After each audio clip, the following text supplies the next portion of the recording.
Hola, muy buenos días, mi nombre es Eter Jiménez. El día de hoy vamos a hablar sobre la crisis del Estado gestor.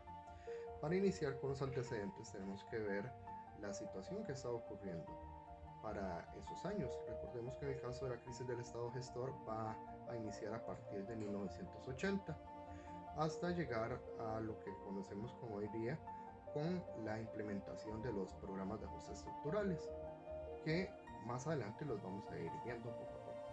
Para iniciar con la causa que va a desencadenar la crisis del Estado gestor, va a ser el aumento de los precios internacionales por parte de la Organización de Países Exportadores de Petróleos, alias OPEP.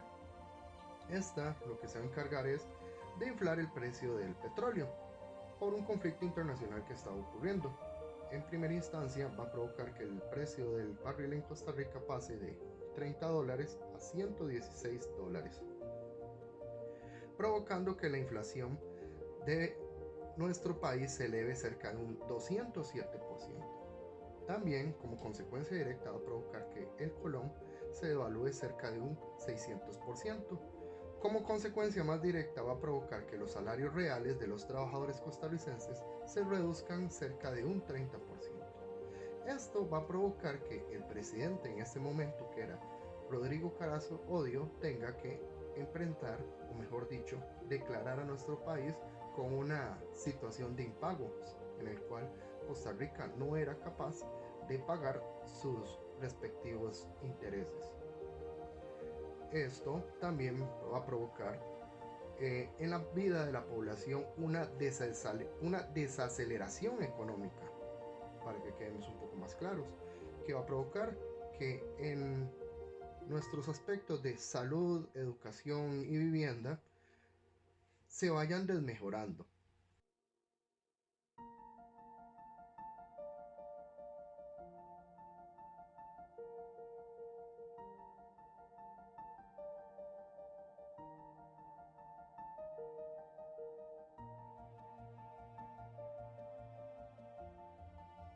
En el ámbito económico, nuestro país va a sufrir un mayor impacto.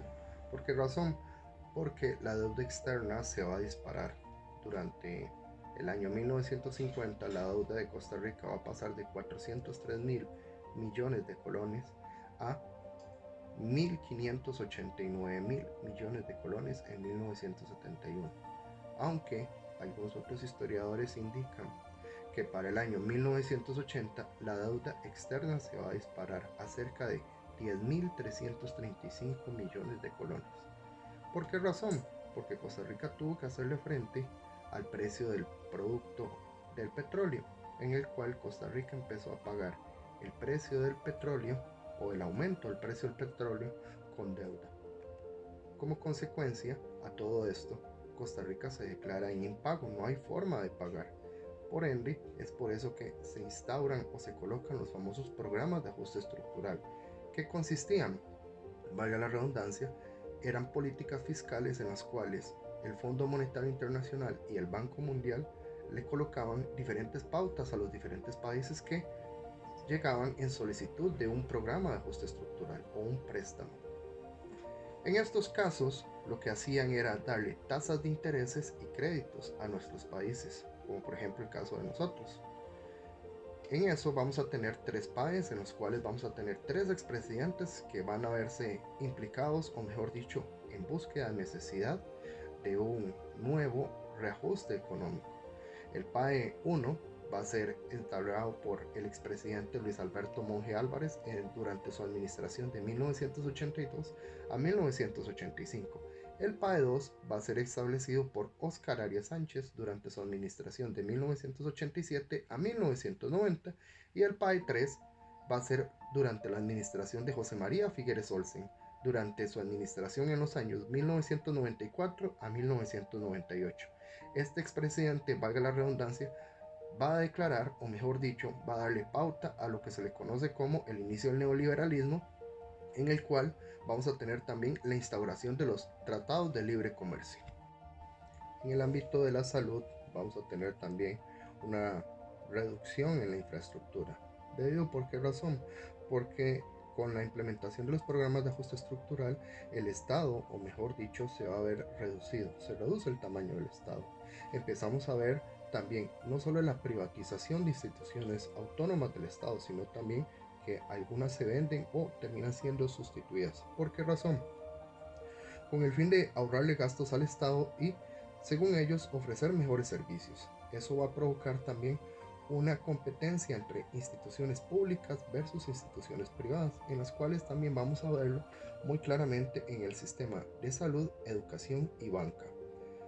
Por ejemplo, en el caso de la salud, empieza a ser reducida y deja de ser una prioridad para la política de los gobiernos. También se reduce ese gasto y la inversión en salud. En el caso de la educación, empieza a reducirse el presupuesto. Esto va a provocar no solamente en el caso de salud y educación, sino también en el caso de vivienda, una reducción con solo el presupuesto, en el cual se va a reducir la capacidad del Estado en invertir en infraestructura, o mejor dicho, en obra pública. Por ende, en el caso de la educación, pierde importancia como un elemento de movilidad social. La vivienda también se ve alterada, o mejor dicho, muy golpeada. ¿Por qué razón? Porque va a ser muy difícil adquirir una vivienda digna.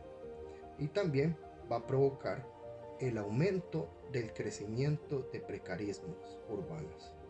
Esto también va a provocar un golpe muy fuerte en el sector agrícola. Se deja de invertir para este sector. Ya no se le dan los subsidios ni las ayudas económicas.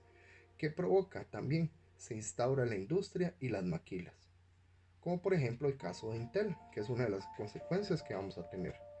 Pero aquí vamos a tener como consecuencias totales los grandes perdedores, la clase media, los sectores trabajadores y los pequeños y medianos productores. Es por eso que la consecuencia más directa es que la concentración de la riqueza va a ser en pocas manos y vamos a tener una disminución de los índices de salud y educación. Con esto espero que quede un poco más aclarado este tema. Les deseo muchos éxitos y saludos. Hasta la próxima.